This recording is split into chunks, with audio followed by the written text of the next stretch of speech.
When one thinks of the ancient Egyptians, the first thing that probably comes to mind is death.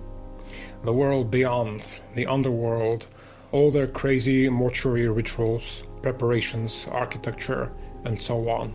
We're familiar with their obsession with the world beyond, and it is an obsession that has not been witnessed in any other civilization before or since, as far as we know. Where else in the world, or in history, can we ever witness a more brutally and mindlessly monumental symbol of death than the Egyptian pyramid?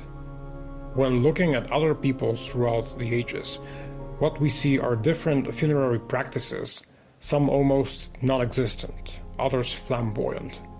From a simple hole in the ground, to an unremarkable urn filled with dust, to the marble sculptured tombs of the Renaissance, to the giant ancient mausoleums of the Roman emperors, yes, some are small, others large, and others still giant, and yet nothing comes close to a freaking 150-meter tall mountain of stone, perfectly cut out, symmetrically positioned, and in the middle of shifting sands. What the ancient Egyptians had was no mere funerary practice. To them, it was a practicality directly linked to the living world. Death wasn't separate, it was just different, but it counted as existence all the same. The two parts of the circle, life and death, were taken as one at face value. To the Egyptians, it was just two different parts of the same world, the world of existence. And yes, we might say that this is again just a funerary tradition, only insanely blown out of proportion and driven by the same innate fear of dying, but even if we can say this, we still have to differentiate it from the rest of the death traditions seen in history, because nowhere else was there ever the phenomenon which I'm going to mention right now, and which I've just come across.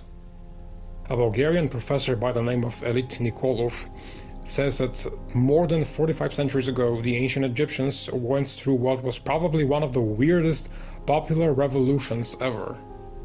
In this revolution, either consciously or subconsciously, what they ultimately were fighting for was not land, power, or political reform. They didn't revolt because they wanted humane working conditions. They didn't want to get their hands on the riches of the priests or the royals. What that popular revolution succeeded in was that it expropriated the secrets of how to defeat death. All the magic rituals, the verbal enchantments and their hidden meaning, which were then only accessible to the aristocracy. And so, if this is true, what we're looking at is a social movement, in a way similar to the ones we have today, but driven by a motive that would sound insane in probably every period in history. The French wanted equality from the monarchy, the Lutherans wanted independence from the church, Lincoln wanted to free slaves, Bernie wants healthcare, but what about the ancient Egyptians? Apparently, they wanted the afterlife of the rich. And the statement might be exaggerated, it might not have been meant as revolution in the rebellious sense of the word, it might have been implying a slow social change that spanned centuries, but even so, it's fascinating to think about, that people would strive toward having essentially the same death rights as the upper social class. I do have to investigate this further in regards to whether it really was close to anything resembling an armed revolution, but in the worst case scenario, this would at least have been a popular social trend within a nation, and it's amazing to think about the psychological lengths to which a person would go when driven by their fear of dying.